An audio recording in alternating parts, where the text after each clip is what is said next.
यो देशले संघीयता धान्न सक्दैन। मलाई कसैले राज संस्थावादी भनेर आरोप लगाइराखेका छन्। म यो न त राज संस्थावादी हुँ, न गणतन्त्रवादी हुँ, न धर्मनिरपेक्षतावादी हुँ, न धर्म सापेक्षतावादी हुँ, न संघीयतावादी हुँ, न संघीयता विरोधी हुँ। म नेपालवादी हुँ। यो देशको हित जति बेला जसरी हुन्छ म त्यही वादी हुँ। ल, जसलाई जे भन्नुपर्छ भने हुन्छ। माओको नाम लिनु हुन्छ, मार्क्सको नाम लिनु हुन्छ, पृथ्वीनारायण शाहको नाम लिनु हुँदैन, महेन्द्रको नाम लिनु हुँदैन। हामी सरकारमा पुग्यौँ भने पहिलो क्याबिनेटको बैठकबाटै विधिपूर्वक त्यसलाई खारेज गर्ने प्रक्रियामा लिएर जान्छौँ।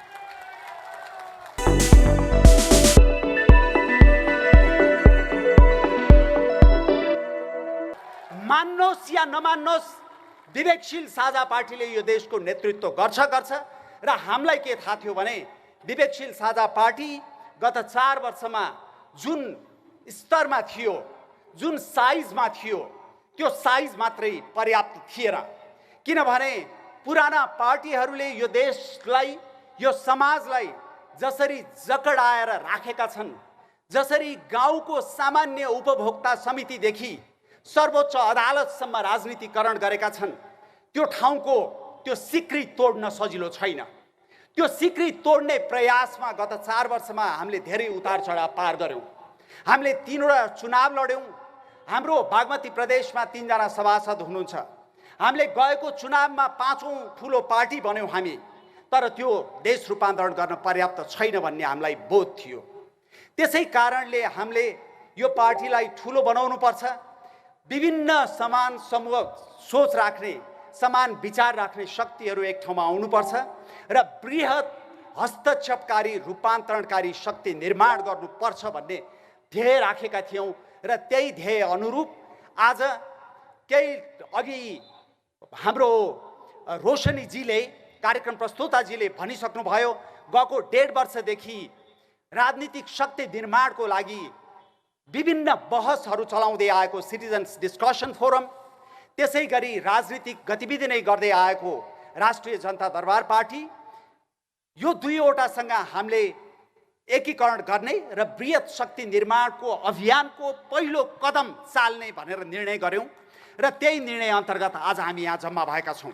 तर खुसीको कुरा के हो भने आजै हामी यसरी एकीकरण गर्दैछौँ भन्ने थाहा पाएपछि डेमोक्रेटिक नेपाल फोरम भन्ने एउटा समूहका साथीहरू पनि हामीसँगै जोडिनु भएको छ, जसको बारेमा अहिले रोशनीजीले प्रकाश पार्नुहुनेछ। र यो यसै गरी समान सोच भएका साथीहरू हामी अझ बढी जोडिँदै जानेछौँ र हामी साँच्चीकै यो देशको रूपान्तरण गर्ने ठाउँमा पुग्नेछौँ भन्ने मेरो विश्वास हो। अब म अरू भूमिका नबाँधिकन ठोस विषयवस्तुहरूभित्र प्रवेश गर्न चाहन्छु। त्यो ठोस विषयवस्तु भनेको के हो भने हामीले गएको 4 वर्षमा जे जति गर्यौँ, हामीलाई विश्वास गर्ने साथीहरू पनि हुनुहुन्छ। तर यहाँ विश्वास नगर्ने एउटा तबका छ। त्यो तबकाले हामीले जेसुकै गरे पनि विश्वास गर्दैन। त्यो तबकाले के गर्छ थाहा छ? 2052 सालमा नै सांसदहरूलाई पजेरो सुविधा दिएर व्यापारी र सांसदहरूको बीचमा साँठगाँठ जुटाइदिने शेरबहादुर देउवाको नेपाली कङ्ग्रेसलाई समर्थन गर्छ। 2052 सालमै पजेरो काण्ड गर्नेलाई समर्थन गर्छ। त्यो समूहले के गर्छ थाहा छ? 2053 सालमा संसदमा सांसद किनबेच गर्नेलाई समर्थन गर्छ। त्यो समूहले के गर्छ थाहा छ?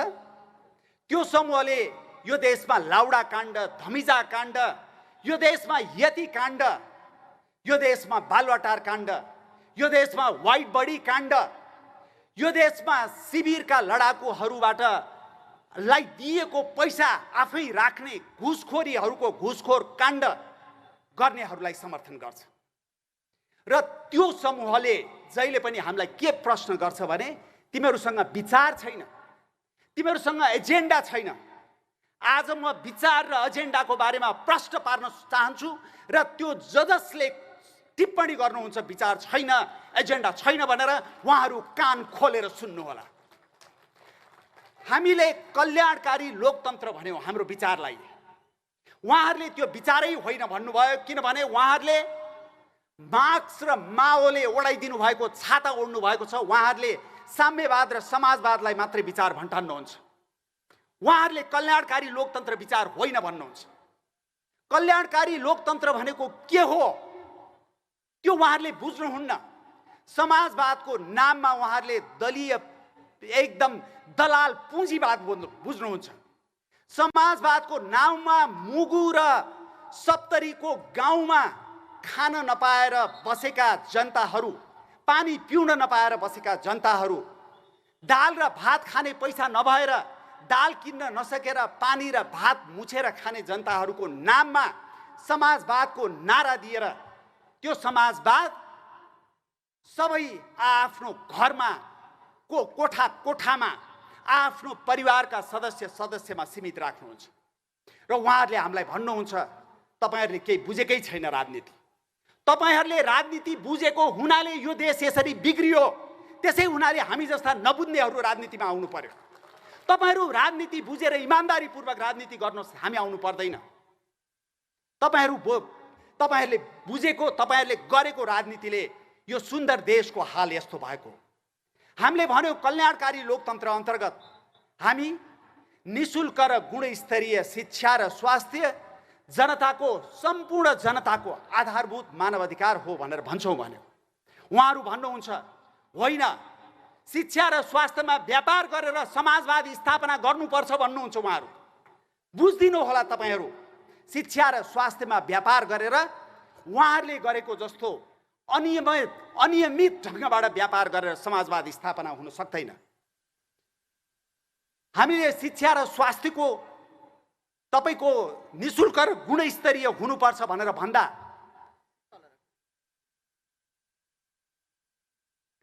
निशुल्क र गुणस्तरीय हुनुपर्छ र त्यो हामी सुनिश्चित गर्छौं भन्दा उहाँहरू कसरी गर्नुहुन्छ भनेर भन्नुहुन्छ।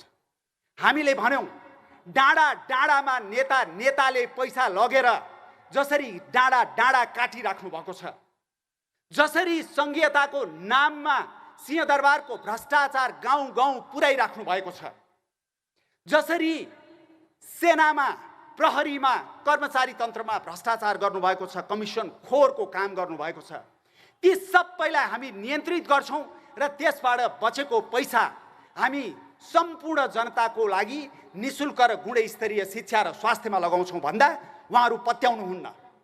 यो गर्न सकिने काम हो। समाजवाद उन्मुख संविधान लेख्नेहरूले कि त तपाईहरु गर्नुहोस्, होइन भने भोलि हामीले आएर गर्नै पर्छ। यो अहिले शिक्षामा देशको 10% बजेट खर्च हुन्छ। 10% बजेट शिक्षामा खर्च गरेर त्यसको पनि ठूलो अंश प्रशासनमा खर्च गरेर शिक्षाको गुणस्तर बढ्दैन। सार्वजनिक शिक्षाको गुणस्तर नबढेसम्म संसारमा कुनै पनि देशले प्रगति गर्न सक्दैन। प्राइभेट स्कुलबाट उत्पादन भएका विद्यार्थीहरू विदेशका लागि दक्ष जनशक्ति उत्पादन गर्ने फ्याक्ट्री हुन्। यो हामीले बुझ्नुपर्छ। र नेपालका 80% जनताका छोराछोरी सार्वजनिक विद्यालयमा जान्छन् र त्यो 80% जनताका जो छोराछोरी सार्वजनिक विद्यालयमा जान्छन् उनीहरू मध्ये 70% उनीहरूले एकदमै न्यून गुणस्तर लिएर आएर उनीहरूले एसएलसी पूरा गरेका हुन्छन् अथवा उच्च शिक्षा पूरा गरेका हुन्छन्। र हाम्रो सेना, हाम्रो प्रहरी, हाम्रो प्रशासन, हाम्रो राजनीति त्यही गुणस्तरहीन शिक्षा लिएको व्यक्तिहरूबाट सञ्चालित छ। संसारमा त्यसै भएर मैले भन्ने गरेको छु, कुनै पनि देशमा सार्वजनिक शिक्षाको स्तर नबढेसम्म त्यो देशले प्रगति गर्न सक्दैन। त्यसै हुनाले हाम्रो निशुल्क र गुणस्तरीय सार्वजनिक शिक्षा हाम्रो 1 नम्बर भने पनि हुन्छ अथवा प्रमुख एजेन्डा हो। हामीले भनेका छौं स्वास्थ्य निशुल्क र गुणस्तरीय हुनुपर्छ। निशुल्क र गुणस्तरीय नभइकन मसँग पैसा छ, काठमाडौँमा बसेर मैले उपचार पाउने, अनि दार्चुला र धनुषाका गाउँमा बस्ने जनताले उपचार नपाउने, पैसा नभए भने मर्नु पर्ने, ज्यान गुमाउनु पर्ने, डायलासिस फ्री छ भनेर भनिएको छ। फ्री कसरी हुन्छ? मुगुको एउटा गाउँमा बस्ने नागरिकलाई हप्ताको 2 चोटि डायलासिस गर्नु पर्यो भने उ सुर्खेत झर्नुपर्छ। सुर्खेत झरेर उनले त्यहाँ भाडा लिनुपर्छ। परिवारको एउटा सदस्य लिएर बस्नुपर्छ। उनले कि मर्नु पर्यो होइन भने सुर्खेत बसाइ सराई गरेर बाँकी जीवनभरि डायलिसिसको उपचार गर्नु पर्यो। के यही चाहनुहुन्छ तपाईँहरू? आज यहाँ पूर्वदेखि पश्चिमसम्मका कैयौँ नागरिकहरू उपस्थित हुनुहुन्छ। तपाईँहरू एकचोटि आफ्नो गाउँ सम्झिनुहोस्। त्यसै हुनाले हामीले भन्यौँ सबैतिरबाट बजेट कटौती गरेर भए पनि निःशुल्क र गुणस्तरीय स्वास्थ्य सेवा हरेक नागरिकको, त्यो काठमाडौँमा जन्मिएको होस्, त्यो धनुषाको गाउँमा जन्मिएको होस्, त्यो दार्चुलाको गाउँमा जन्मिएको होस्, त्यो आधारभूत मानव अधिकारको विषय हो भनेर हामीले भन्यौँ। र जब शिक्षा, स्वास्थ्य, सामाजिक सुरक्षालाई तपाईँले राज्यले सुनिश्चित गर्छ त्यहाँ कल्याणकारी लोकतन्त्र स्थापना हुन्छ। तर कल्याणकारी लोकतन्त्र स्थापना त्यतिले मात्रै पुग्दैन। यो देशमा एजेन्डा छैन, हाम्रो एजेन्डा छैन भन्नेहरूले फेरि कान खोलेर सुन्नु होला। हामीले भन्यौँ यो देशमा सरकारी वेतनधारीहरूको युनियन हामी सरकारमा पुग्यौँ भने पहिलो क्याबिनेटको बैठकबाटै विधिपूर्वक त्यसलाई खारेज गर्ने प्रक्रियामा लिएर जान्छौँ। भगवान रामलाई नै लिएर आएर नेपालमा शासन गर्न दिए पनि सरकारी वेतनधारीले युनियनबाजी गरेसम्म र राजनीति गरेसम्म यो देशले कुनै हालतमा रूपान्तरण गर्न सक्दैन। र आज कैयौँ तपाईँहरू यहाँ युवाहरू हुनुहुन्छ, मलाई त्यो युवाहरूदेखि कहिलेकाहीँ चिन्ता पनि लाग्छ। अस्ति हामी कुरिन्टारमा एउटा कार्यक्रममा जाँदै थियौँ, बाटोमा एमालेको महाधिवेशनमा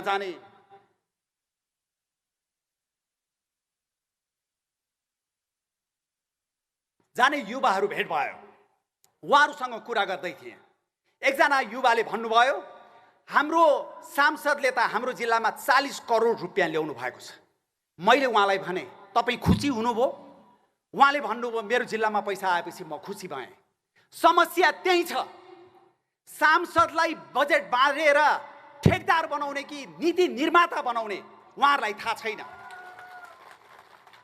किनभने उहाँहरू सांसदहरूलाई ठेकदार बनाउन चाहनुहुन्छ र युवाहरू ती ठेकदार सांसदहरूलाई ठेकदार बनाउने नेताहरूलाई, अदालतमा गएर राजनीति गर्ने नेताहरूलाई, प्रहरीमा गएर राजनीति गर्ने नेताहरूलाई, काठमाडौँमा घर घरमा ग्यास पुर्याइदिन्छु भन्ने नेताहरूलाई, बालुवाटार काण्ड गर्ने, यति काण्ड गर्ने, धमिजा काण्ड गर्ने नेताहरूलाई गएर अनि तथा नाम बोल्दाखेरि पर्र बसेर जब युवाहरू भाषण गर्नुहुन्छ त्यति बेला मेरो मन दुख्छ। किन दुख्छ भने ती युवाहरूले के बुझ्नु पर्यो भने उहाँहरू जसलाई ताली बजाउँदै हुनुहुन्छ उहाँहरूको कारण ती युवाहरू घर खेत बेचेर ऋण लिएर हजारौंको संख्यामा विदेश जानको लागि भिजा लिन लाइन बस्न को बाध्य छ? मेरा उमेरका मान्छेहरू बाध्य छन् कि युवाहरू बाध्य छन्? त्यो बुझ्ने कि नबुझ्ने? र उहाँहरूले बुझ्नु पर्यो। त्यसरी युवाहरू यहाँ टायर बाल्न निस्किदा, त्यसरी युवाहरू ट्राफिक जाम गर्न निस्किदा, त्यसरी युवाहरूले भ्रष्ट र देशद्रोहनकारीहरूको पछि लागेर ताली बजाउँदाखेरि यो देशको दुर्दशा मात्रै भएन, तपाईहरू जस्ता युवाहरू मौका पर्यो भने अपवादलाई छोडेर कोही यो देशमा बस्नुहुन्न, सबै देश छोडेर जानुहुन्छ। कसले सृजना गर्यो त्यो स्थिति? त्यो बुझ्नुपर्छ कि पर्दैन युवाहरूले?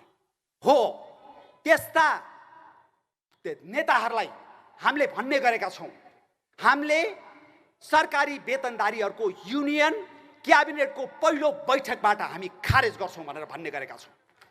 त्यति मात्र होइन, अहिले सर्वोच्च अदालतमा बडो विवादमा परेको छ। सारा नागरिक समाजका व्यक्तित्वहरूले, पत्रकारहरूले, नागरिकहरूले के भनिराख्नु भएको छ भने प्रधान न्यायाधीशले राजीनामा दिनु पर्यो, राजीनामा दिनु पर्यो, महाभियोग लाउनु पर्यो भनेर भनिराख्नु भएको छ। प्रधान न्यायाधीशले राजीनामा पनि दिनु पर्ला, महाभियोग पनि लाउनु पर्ला, त्यो भिन्दै कुरा हो।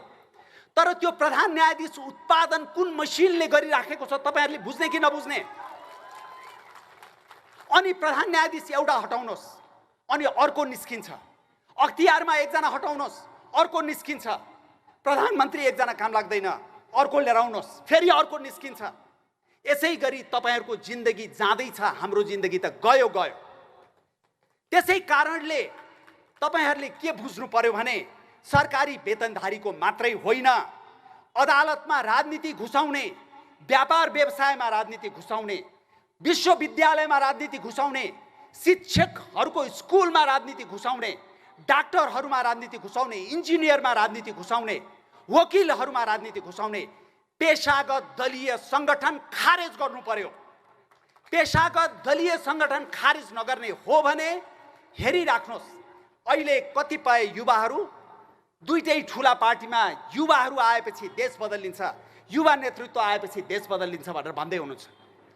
ती युवा नेतृत्वले काहीँ कुनै ठाउँमा भन्नुभएको छ म नेतृत्वमा पुगेँ भने सरकारी वेतनधारीको युनियन खारेज गर्छु, म दलीय पेशागत संगठन खारेज गर्छु भनेर काहीँ भन्नुभएको छ? तपाईहरुले सुन्नु भएको छ? सुन्नु भएको छ भने भन्नुहोस्। सुनेको छैन भने के विश्वास नगर्नुहोस् भने उनीहरू नेतृत्वमा परेर पुगेर उनीहरूले कुनै परिवर्तन गर्न सक्दैनन्। कसरी पुग्ने? सरकारी वेतनधारीको युनियन बाजी गर्नेहरूको सहयोग लिएर नेतृत्वमा पुग्ने, दलीय पेशागत संगठन खोल्नेहरूको सहयोग लिएर नेतृत्वमा पुग्ने, कलेजमा विद्यार्थीलाई पढ्न होइन राजनीति गर्न सिकाएर, झगडा गर्न सिकाएर, प्राध्यापकलाई कालो मुसो दल्न सिकाएर नेतृत्वमा पुग्ने, अनि त्यहाँबाट यो देश परिवर्तन गर्छु भन्ने। मलाई संसारमा एउटा देश बताइदिनुहोस् जहाँ एउटा सरकारी कार्यालयमा 6वटा युनियनको बोर्ड झुन्डाएर त्यो देशले प्रगति गरेको होस्। काहीँ छ संसारमा? काहीँ छ? हामीले यी सबै विषय उठायौँ। हामीले यो देशको धर्म संस्कृतिको रक्षा हुनुपर्छ भन्यौँ। हामीले यो देशमा सेना र प्रहरीमा राजनीतिक हस्तक्षेप हुनु हुँदैन भन्यौँ। हामीले कल्याणकारी लोकतन्त्रको धरातल निर्माण गर्नुपर्छ भनेर भन्यौँ। अनि आएर हामीलाई भन्नुहुन्छ तपाईहरुको विचार छैन। विचारको मदानीमा पिल्सिदा यो देश जर्जर भइसक्यो। बुझ्नु भएको छ कि छैन हामीलाई आरोप लगाउनेहरूले? त्यो नबुझ्ने हो भने एकचोटि हेर्नुहोस् बनेका देशहरू संसारमा कसरी बिग्रिएका छन्। एकचोटि हेर्नुहोस्, हाम्रै छिमेकमा हेर्नुहोस्, अफ्रिकामा हेर्नुहोस्, युरोपमा हेर्नुहोस्। त्यति नबुझ्दाखेरि यो देश पञ्चायतको 30 वर्षमा नि बन्न सकेन, यो देश बहुदलको 30 वर्षमा नि बन्न सकेन र हामी जस्ता गैर राजनीतिक पृष्ठभूमिका व्यक्तिहरू राजनीति गर्छौं भनेर राजनीतिमा आउनु पर्यो। त्यसै भएर हामीसँग विचार नभएको होइन। उहाँहरूको लागि विचार भनेको अघि पनि मैले भने मार्क्स र माओले ओडाइदिएको समाजवाद साम्यवादको छाता मात्रै हो। उहाँहरूको लागि एजेन्डा भनेको सांसदलाई तपाईको सांसद विकास कोष दिएर सांसदलाई ठेकदार बनाउने उहाँहरूको एजेन्डा हो।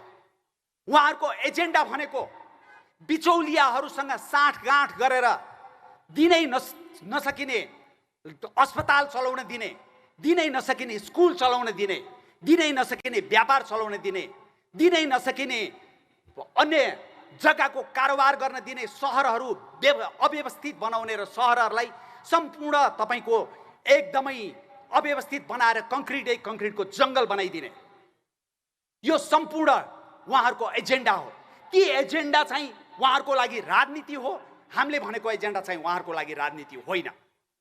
हामीले भन्यौं विचारभन्दा माथि देश हुन्छ भनेर भन्यौं। उहाँहरूले खिस्सा व्यङ्ग गर्दै भन्नुभयो। विचार नबुझ्नेहरूले त्यसै भन्छन् देश भनेको त विचारको प्रडक्ट हो, विचारबाट मात्रै देशको उत्पादन हुन्छ।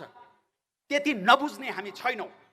हो, एउटा घर बसाउँदाखेरि मन मिल्ने श्रीमान र श्रीमती जुट्छन् र घर बसाउँछन्, तर घर बसिसकेपछि घरमा आगो नलाऊ है भनेर भन्छन्। हामी पनि त्यही भन्दैछौँ। घर बन्यो विचारबाटै यो देश बन्यो, विचारबाट देश बन्यो, तर पृथ्वीनारायण शाहको विचारबाट देश बन्यो भन्ने कुरा नबिर्सौँ।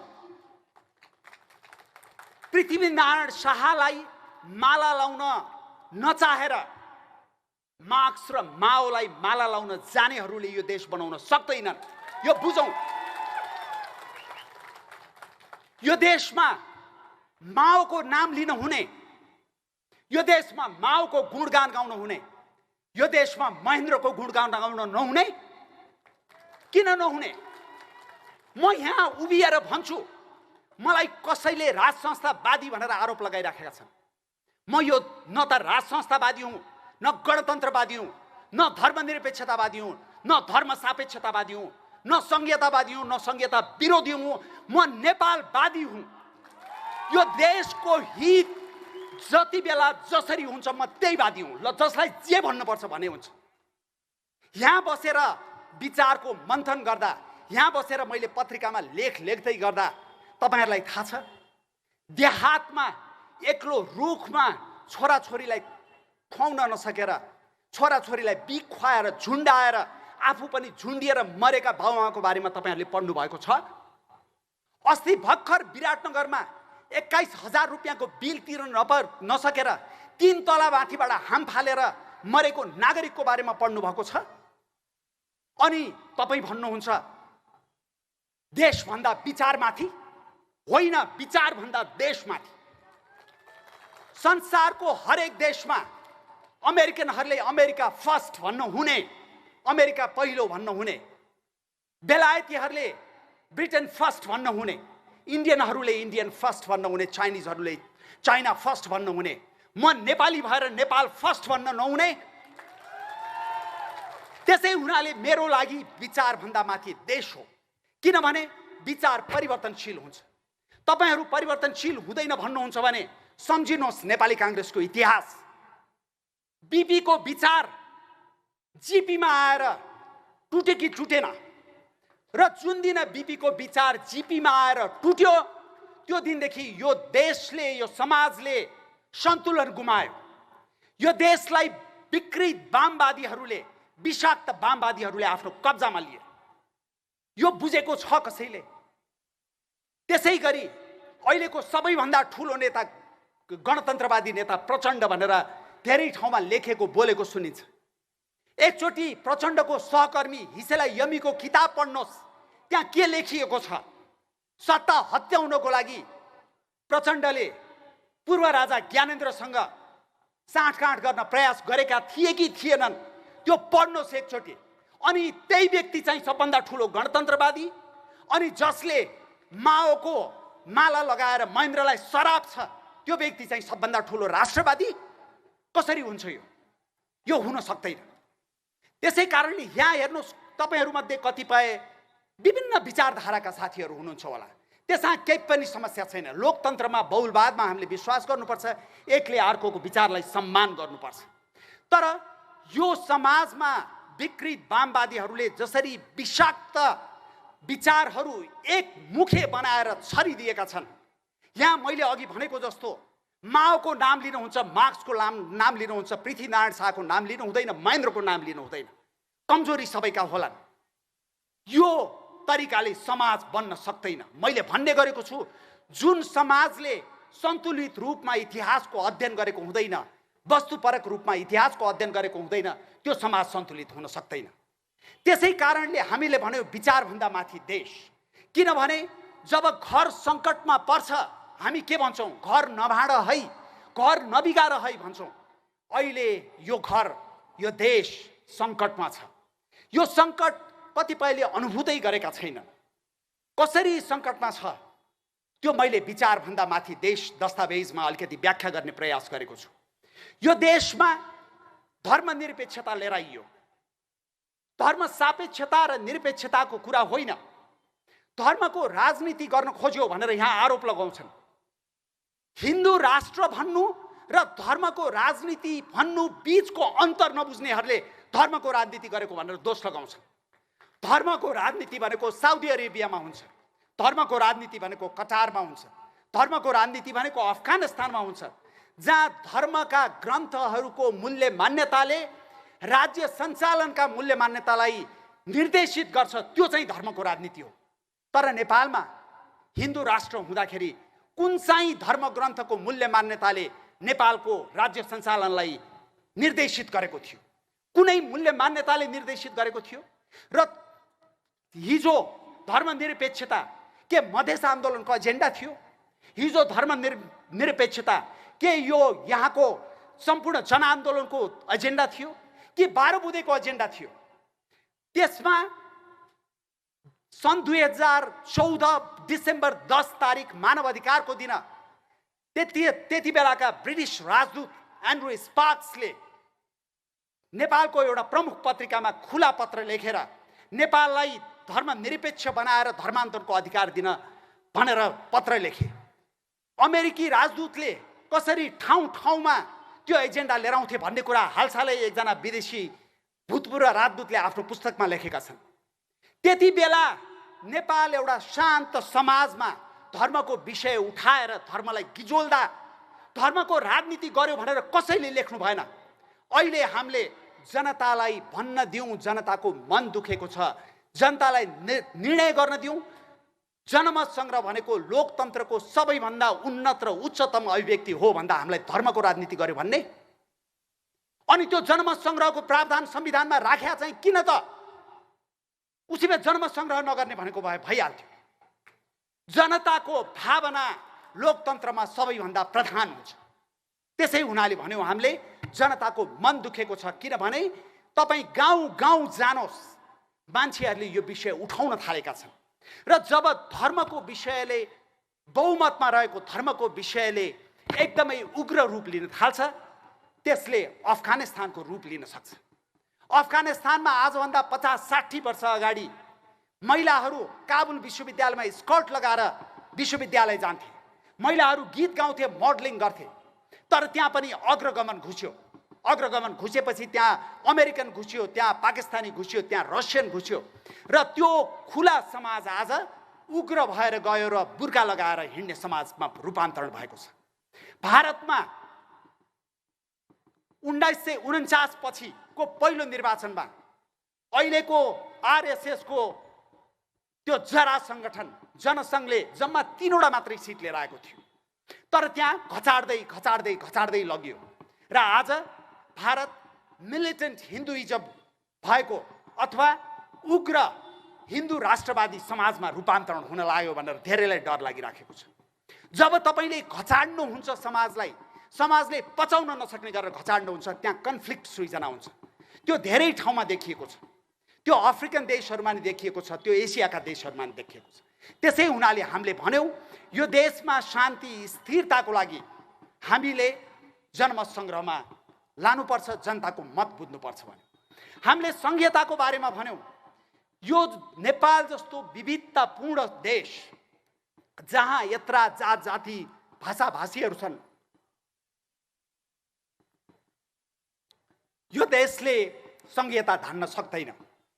किनभने तपाईँले भारतमा हेर्नुभयो भने 14-15वटाबाट 30-32वटा प्रान्त बनिसके। त्यसै गरी अमेरिकामा हेर्नुभयो भने तपाईँको 15-20वटाबाट 50वटा प्रान्त बन्यो। त्यसै गरी सबैभन्दा कान्छो एउटा देश छ दक्षिण सुडान, त्यहाँ 10वटा प्रदेश बनाए, त्यहाँबाट 30वटा 32वटा भयो र अहिले फर्किएर फेरि 10वटा भएको छ। तपाईँले 7वटा प्रदेशबाट सुरु गरेपछि यहाँ जस्ता किसिमका मागहरू उठिराखेका छन्, जातीय संघीयताका माग, आत्मनिर्णयको अधिकार सहितको संघीयताका माग जसरी उठिराखेको छन्, यसले भोलि जुन किसिमको परिस्थिति नेपालमा निर्माण गर्छ त्यसले विकास र समृद्धिको एजेन्डालाई अगाडि बढाउनै दिँदैन। त्यसै हुनाले हामीले भन्यौँ स्थानीय तहलाई सुदृढीकरण गर्दै पुनर्संरचना गर्दै संघीयता खारेज गर्नुपर्छ भनेर हामीले भन्यौँ।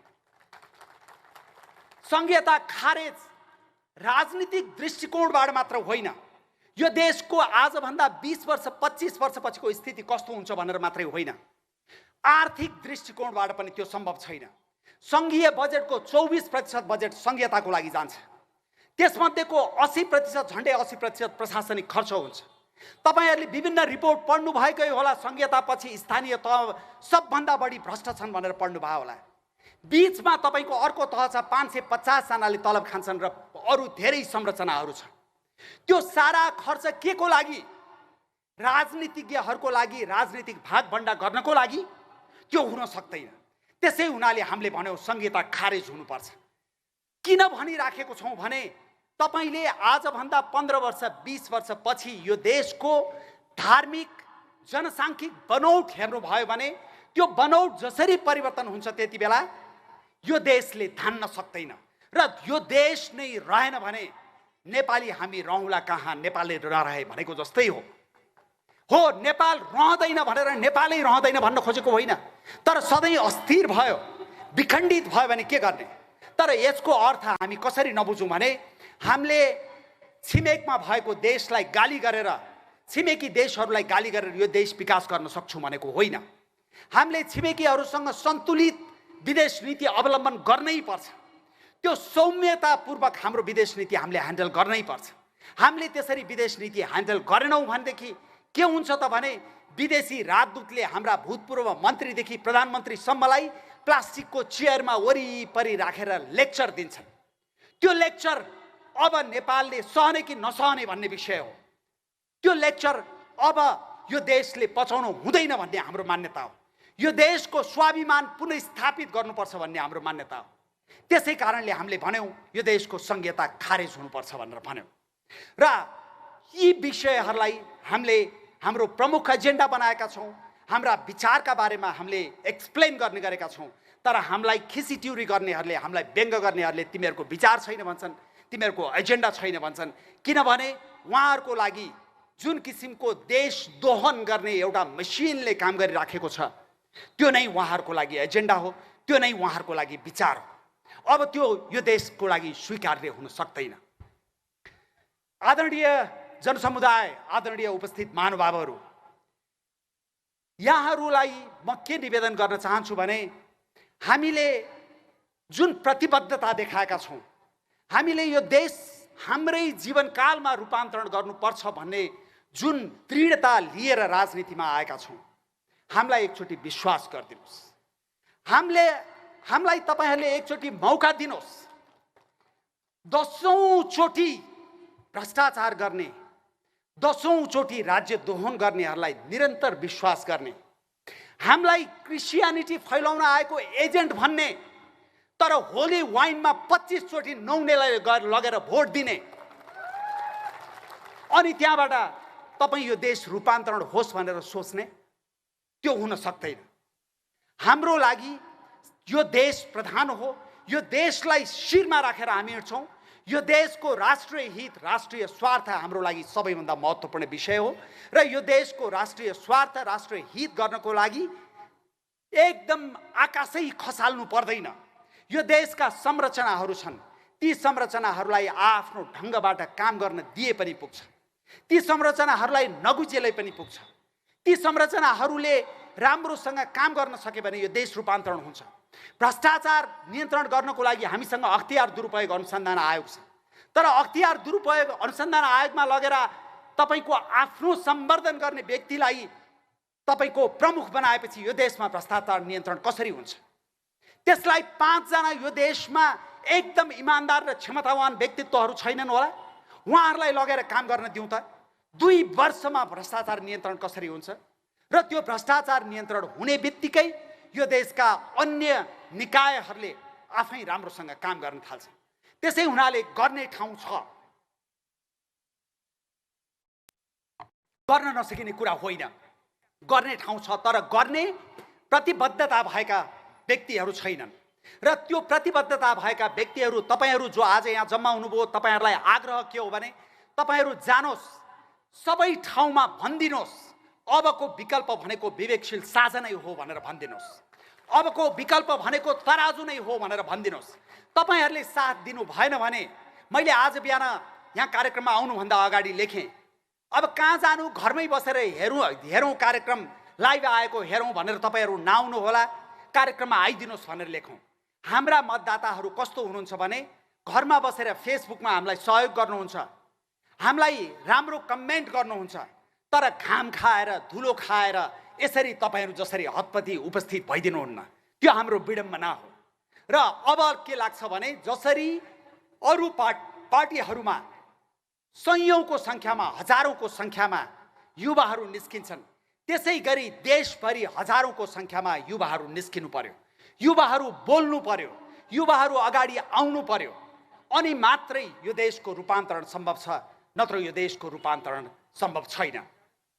मैले कति समय लिएँ मलाई थाहा भएन,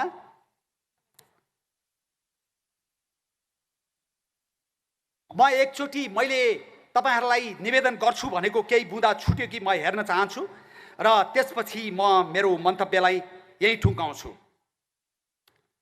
मैले अर्को एउटा विषय तपाईँहरूलाई निवेदन गर्न चाहेँ। नेपाल, मैले अघि विकृत वामवादको विषयलाई उठाएँ। विकृत वामवादले गाँजेको समाज हो, तर तपाईँले विकृत वामवादीहरूले जुन किसिमको कथ्य नेपालमा निर्माण गर्न खोजेको छन् त्यो कथ्य अनुसारको नेपाल त्यो समाज होइन। नेपाल मूलतः नरम परम्परावादी समाज हो। नेपाल मूलतः नरम दक्षिणपन्थी समाज हो, जहाँ तपाईँले गाउँ गाउँमा जानुभयो भने, सहर सहरमा जानुभयो भने त्यसको झल्को पाउनुहुन्छ। र दक्षिणपन्थी र परम्परावादी शब्द प्रयोग गर्ने बित्तिकै यहाँ पश्चगमन भन्ने हुन्छ। यहाँ एङ्गेला मर्केल 16 वर्ष जर्मनीमा एकदमै राम्रोसँग शासन गरिन् भन्दा एङ्गेला मर्केलको हाई हुन्छ। तर Angela मर्केलको party Christian democratic party चाहिँ नरम दक्षिणपन्थी पार्टी हो भन्ने कुरा कसैले याद गर्दैन। त्यसै गरी हाम्रो समाजमा कतिपय मूल्य मान्यताहरू हाम्रा समाजले थेक्न सक्ने गरेर मात्रै हामीले उचाल्नुपर्छ। र त्यो थेक्न नसक्ने गरेर उचाल्यो भने नेपालको लोकतन्त्र बाटोमा 80 माइल पर आवरमा दौडाएको मोटर जसरी दौडिराखेको छ, जुन दुर्घटना भइरहेछ, जस्तो समाज छ त्यसलाई अलिकति तन्काएर तपाईँले परिवर्तन गर्न सक्नुहुन्छ। जबरजस्ती एक लेनको बाटोमा 80 माइलमा मोटर चलाउनु भयो भने त्यसले दुर्घटना भयो भने 30 वर्षमा हामीले दुर्घटना मात्र भोगिराखेका छौँ। र त्यो दुर्घटनाबाट माथि उठौँ भन्ने हाम्रो चाहना हो। त्यो चाहना परिपूर्ति गर्न तपाईँहरू सबैको हामीलाई साथ रहोस्, तपाईँहरू सबैको हामीलाई समर्थन रहोस् र तपाईँहरू सबैको जय होस्, यो देशको जय होस्। धेरै धेरै धन्यवाद।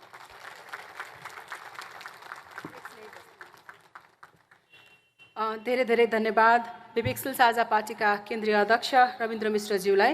र म केही बेर स्टेजमै रहन पनि आग्रह गर्छु उहाँलाई। र यसको साथै म अन्य दुईजना हाम्रा सिटिजन डिस्कसन फोरमका संयोजकज्यू र राष्ट्रिय जनता दरबार पार्टीका अध्यक्षज्यू दुवैजनालाई पनि म स्टेजमा मञ्चमा आमन्त्रण गर्न चाहन्छु। मेरो हातमा अहिले विवेकशील साझा पार्टीका प्रवक्ता शरदराज पाठकले एकछिन अगाडि वाचन गरेर जानुभएको सहमति पत्र मेरो हातमा आइपरेको छ। म उहाँहरू तिनैजनालाई यसमा चाहिँ हस्ताक्षर गर्नको लागि अनुरोध गर्न चाहन्छु।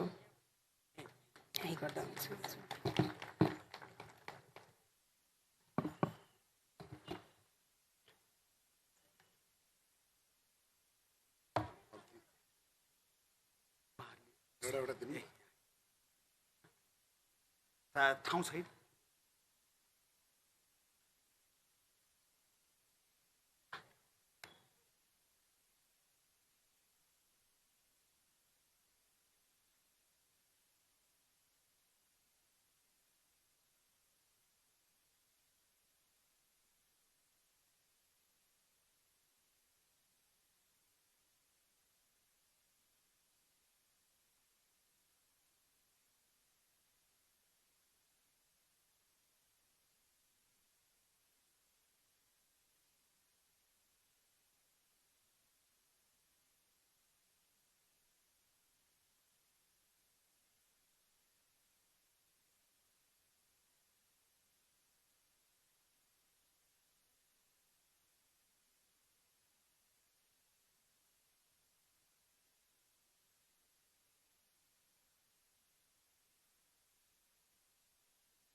धेरै धेरै धन्यवाद। उहाँहरू तिनैजनाले अहिले हस्ताक्षर सहमति पत्रमा हस्ताक्षर गरिसक्नु भएको छ र तस्बिरको लागि उहाँहरूले यहाँहरू सबैको समक्ष अगाडि प्रस्तुत पनि गरिरहनु भएको छ।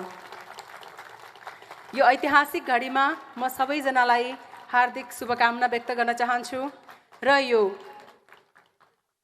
एकीकरणको एउटा पहिलो कदम हो। यो सँगसँगै अघि विवेकशील साझा पार्टीका केन्द्रीय अध्यक्षज्यूले पनि भनिसक्नु भएको छ। यसको जानकारी प्राप्त भएपछि अरू साथीहरू पनि पार्टीमा आबद्धता जनाउनका लागि सहमति जनाइसक्नु भएको छ र आगामी दिनहरूमा पनि हामी यो क्रमलाई अझै अगाडि बढाउँदै लैजानेछौँ। यहाँहरूको साथ समर्थन